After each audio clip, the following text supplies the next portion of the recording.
You've worked at Brannigan Steel Manufacturing for 11 years, longer than almost anyone else on the production floor. And in all that time, you have never once missed a safety protocol, never once caused an accident, never once given anyone a legitimate reason to question whether you belonged there. Your name is Emeric Vosberg, and you have been profoundly deaf since birth, something that has never once stopped you from being, by every measurable standard, one of the best quality control inspectors this company has ever employed. You read lips well enough to navigate most conversations. You write notes back and forth when lips alone aren't enough. You use a company-issued tablet with speech-to-text software that your former supervisor, a patient, thoughtful man named Percival Ashgate, helped you set up years ago specifically so you could participate fully in team meetings without anyone having to slow down or repeat themselves for your sake. It worked. It worked for 9 years, right up until Percival retired 18 months ago and a new floor manager named Corbin Wexley took over your department. Corbin doesn't sign. Corbin doesn't particularly seem interested in learning. Corbin, from your very first team meeting under his supervision, made it clear through a series of small, dismissive gestures, talking directly to your interpreter instead of you, scheduling important briefings during shift changes when your usual note-taking coworker wasn't available, sighing visibly whenever a message had to be repeated or clarified, that accommodating you felt to him like an inconvenience rather than a basic workplace obligation. If you've ever felt like the world quietly decided you were too much trouble to accommodate, simply because understanding you required a small amount of effort, I want you to stay with me, because what happens to Emeric over these next several months is going to remind you that being different was never the problem. The problem was always the people who refused to meet you halfway. Go ahead and hit subscribe before we go any further, because this channel exists for stories exactly like his. You didn't grow up in a world that made things easy for you. Your parents, hardworking and loving but entirely unfamiliar with deafness when you were born, spent your early childhood scrambling to learn American Sign Language alongside you, determined that you would never feel like a burden in your own home. You remember your mother staying up late with instructional videos long after you'd fallen asleep, practicing signs at the kitchen table so she could greet you properly in the morning. You remember your father, a mechanic by trade, learning enough sign language to teach you how to rebuild an engine without a single spoken word passing between you, communicating instead through patient demonstration and careful, deliberate gestures that somehow said more than words ever could have. School was harder. Mainstream classrooms weren't always equipped for a deaf student, and you spent years feeling like an afterthought in rooms full of teachers who meant well but rarely adjusted quickly enough, interpreters who came and went depending on district budgets, classmates who either ignored you entirely or treated your deafness like a spectacle, rather than simply a different way of experiencing the world. You learned early that you would have to advocate fiercely for yourself, because very few people were going to do it for you unprompted. By the time you landed the job at Brannigan Steel at 24 years old, you'd built a quiet, hard-won confidence in your own competence, a determination to prove, not to anyone else, exactly, but mostly to yourself, that your deafness would never be the reason you failed at something. And for 11 years it wasn't. Under Percival's supervision, you were promoted twice, trained new hires, and were regularly cited in company newsletters as one of the most meticulous inspectors on the floor, someone whose attention to detail had personally prevented several costly manufacturing errors from ever reaching customers. Corbin Wexley's arrival changed the texture of your daily life in ways that were subtle at first, then increasingly undeniably hostile. He stopped requesting interpreters for smaller team huddles, insisting they were too quick and informal to justify the cost, which meant you were left piecing together fragments of information through lip reading in poorly lit rooms, often catching only half of what was actually said. When you asked politely if he could face you directly while speaking so you could read his lips more clearly, he agreed in the moment and then forgot repeatedly within days, sometimes within the same conversation. You started falling behind, not because your actual inspection work suffered, it never did, but because critical updates about shift changes, new safety protocols, and equipment adjustments were increasingly delivered verbally in settings where you had no reliable way to receive them. Twice you missed mandatory briefings you were never properly informed about. Briefings you're hearing coworkers simply overheard in passing conversations. You you had no access to. Each time, Corbin documented it as a performance issue rather than what it actually was, a structural failure of communication that he himself had created and refused to correct. You requested a formal meeting with HR 4 months into Corbin's tenure, hoping calmly, professionally, to address the pattern before it escalated further. The HR representative, a well-meaning but overworked woman named Delphine Castello, listened sympathetically, took notes, and promised to speak with Corbin about ensuring proper accommodations moving forward. For about 3 weeks, things marginally improved. Then, gradually, the same patterns crept back in. Interpreters forgotten. For last-minute meetings. Written summaries promised but never delivered.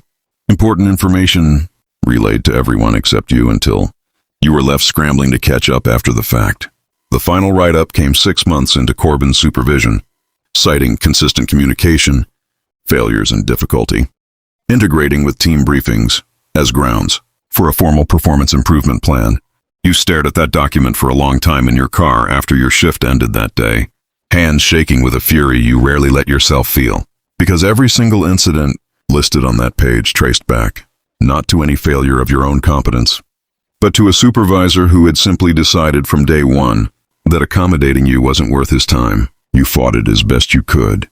You requested every accommodation in writing, kept meticulous documentation of every missed briefing and every promised interpreter who never showed up, built a paper trail so thorough it should have been impossible to argue against. It didn't matter.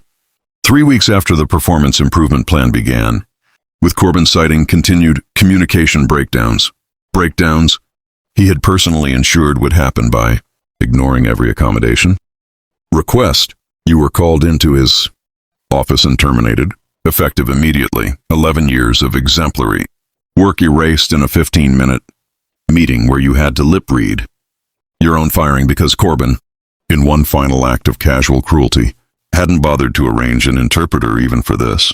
You left the building that day carrying a cardboard box of your belongings, walking past co-workers who avoided your eyes, some out of discomfort, some, you suspected, out of quiet complicity in a system that had made your exit easier for everyone except you.